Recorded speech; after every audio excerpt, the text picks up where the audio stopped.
ओम शांती. आजच्या मुरलीची तारीख आहे 5/5/2025. आज बाबा सांगतात, माझ्या गोड मुलांनो, नेहमी ह्याच नशेमध्ये राहा की आपण संगमयुगी ब्राह्मण आहोत. आपण जाणतो ज्या बाबांना सर्व बोलावत आहे ते आपल्या रोज समोर आहे. बाबा विचारतात, ज्या मुलांचा बुद्धियोग चांगला आहे त्यांना कोणता साक्षात्कार होत राहील? सद्युगी नवीन राजधानीमध्ये काय काय असेल? कसे आपण शाळेमध्ये शिकणार? मग कसे राज्य चालणार? बाबा म्हणतात, हे सर्व साक्षात्कार जसे जसे तुम्ही जवळ येत राहाल तसे तसे तुम्हाला साक्षात्कार होत राहतील. यासाठी बुद्धियोग ज्यांचा चांगला असेल ते आपल्या शांतीधाम आणि सुखधामाची आठवण करतील. कामधंदा करत असताना देखील बाबांच्या आठवणीमध्ये राहतील. त्यांनाच हे सर्व साक्षात्कार होत राहतील. आजचं गीत होतं ओम नमः शिवाय. बाबा म्हणतात, भक्ती मार्गामध्ये गीत तर गातात परंतु गीताचा अर्थ मात्र अजिबात समजत नाही. बाबा म्हणतात, तुम्हा मुलांना तर सर्व गीतांचे चांगल्या प्रकारचे अर्थ माहित आहेत. एक गोष्ट सांगितल्यानंतर बाबा सांगतात, जे हुशार मुलं असतात त्यांना तीच गोष्ट बार बार सांगण्याची आवश्यकता नाही. परंतु बाबांना का सांगावं लागतं? तर मुलं दिवसभर कर्मामध्ये जात असताना, कामधंदा करत असताना तीच गोष्ट बार बार विसरत असतात, म्हणून बाबांना बार बार ती रिपीट करावी लागते. बाबा म्हणतात, जसे बाबा त्रिकालदर्शी आहे तसे तुम्ही सुद्धा मास्टर त्रिकालदर्शी बनत राहा.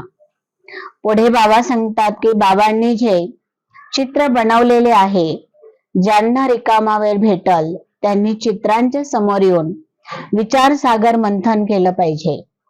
कुठे जाऊन मला सेवा करायची आहे किंवा माझ्या संपर्कामध्ये जे आत्मे येतात त्यांना मला कसं समजवायचं आहे, बाबा सांगतात यावरती तुम्ही विचारसागर मंथन केलं पाहिजे.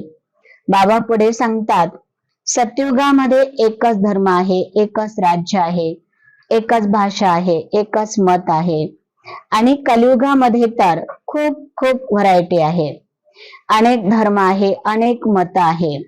तर बाबा पुढे सांगतात की तुम्हाला या ठिकाणी जी बाबांची श्रीमत एकच मिळते, ती एकच श्रीमत जर तुम्ही धारण केली, पालन केली, तरच तुमच्यामध्ये एक आणि एकताचे संस्कार म्हणजे संस्कार भरले जातील.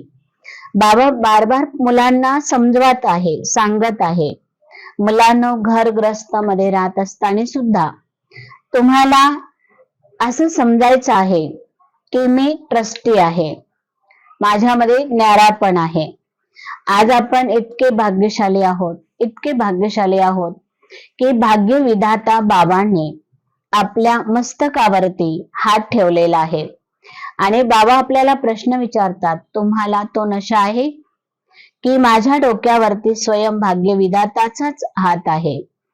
ज्याच्याकडे भाग्य विधाताची हात असतात त्याच्यासाठी कोणतीही अवघड गोष्ट नसते. बाबा म्हणतात, तुमच्याकडे अनुभवाची शिदोरी हवी आहे. अनुभवी व्यक्ती कधीही धोका खात नाही आणि कधीही कोणत्या गोष्टीमध्ये तो अवघड त्याला वाटत नाही. बाबा पुढे म्हणतात, मुलांनो, शिव बाबाचा जो भंडारा आहे तो सर्वांसाठी खुला आहे. तुम्हाला जितकं शिव बाबांच्या भंडाऱ्यामध्ये मिळत आहे ते असं समजा की बाबांच्या भंडाऱ्यातून मी खात आहे, बाबांच्या भंडाऱ्यातच मी बनवत आहे, बाबांच्या भंडाऱ्यातच मी सेवा देत आहे.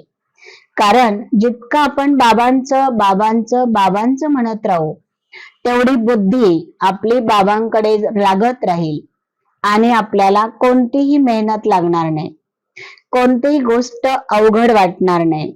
बाबा म्हणतात, तुम्ही जर प्रकृतीचे सुद्धा तुम्ही मालिक आहात, कारण प्रकृतीशी सुद्धा तुमची रचना आहे आणि प्रकृतीपती मुलं हे रचयिता आहेत. बाबा पुढे सांगतात की योगाची अशी स्थिती बनवायची आहे की जेणेकरून दृष्टीनेच कोणालाही तुम्ही शांत करू शकाल. एकदम जशी सन्नाटा होतो तशी तुमच्या बुद्धीमध्ये अशरीरी बनण्याचा अभ्यास होईल. ज्ञानाच्या खऱ्या नशेमध्ये राहण्यासाठी लक्षात राहावं की आपण संगमयोगी खरे ब्राह्मण आहोत. आणि बाबा सांगतात की तुम्ही घरी जाणार आहात. बाबांच्या श्रीमतावर तुम्ही नेहमी चालत राहा. कधीही बाबांची श्रीमत चुकू नका, विसरू नका. पुढे बाबा सांगतात की परमात्मा मिलन द्वारा रूहरिहांचा योग्य प्रतिसाद प्राप्त करणारे बाप समान तुम्ही बहुरूपी आहात. जसं बाबा बहुरूपी आहे. सेकंदामध्ये बाबा निराकारी, बाबा आकारी वस्त्र धारण करून बाबा सांगतात की मी जसं ड्रेस चेंज करतो तसं तुम्हाला सुद्धा देहामध्ये राहत असताना कधी देहामध्ये तर कधी सूक्ष्म वतनमध्ये, कधी निराकारी दुनियामध्ये, म्हणजे कधी निराकारी ड्रेस तर कधी साकारी ड्रेस, हा तुम्हाला ड्रेस बदलता आला पाहिजे. पुढे बाबा सांगतात की तुम्हाला हा प्रतिसाद द्यायचा आहे. म्हणजेच प्रत्येक जुन्या दुनियाची वृत्ती, व्हायब्रेशन, मायापासून तुम्हाला वेगळा सुरक्षित अनुभव करायचा आहे. ते अशी जर तुमची अवस्था बनली तर तुमच्यामध्ये कोणतीही प्रकारची माया हस्तक्षेप करणार नाही. दृढता असंभवला देखील संभव बनवते. दृढता हीच सफलतेची चावी आहे. दृढता जर असेल तर सर्व काही प्राप्त होऊ शकेल. बाबा म्हणतात ब्रह्मा कुमार याचा अर्थच आहे कायम प्युरिटीची पर्सनॅलिटी आणि रॉयल्टी मध्ये राहणं. हीच प्युरिटीची पर्सनॅलिटी विश्वातील आत्म्यांना आपल्याकडे आकर्षित करेल आणि हीच प्युरिटीची रॉयल्टी धर्मराजपुरीमध्ये रॉयल्टी देण्यापासून सोडवेल. याच रॉयल्टीच्या आधारे भविष्य रॉयल फॅमिलीमध्ये तुम्ही येऊ शकाल. जशी शारीरिक पर्सनॅलिटी देहभानामध्ये आणते तशी प्युरिटीची पर्सनॅलिटी देही अभिमानी बनून बाबांच्या जवळ घेऊन जाते. ओम शांती.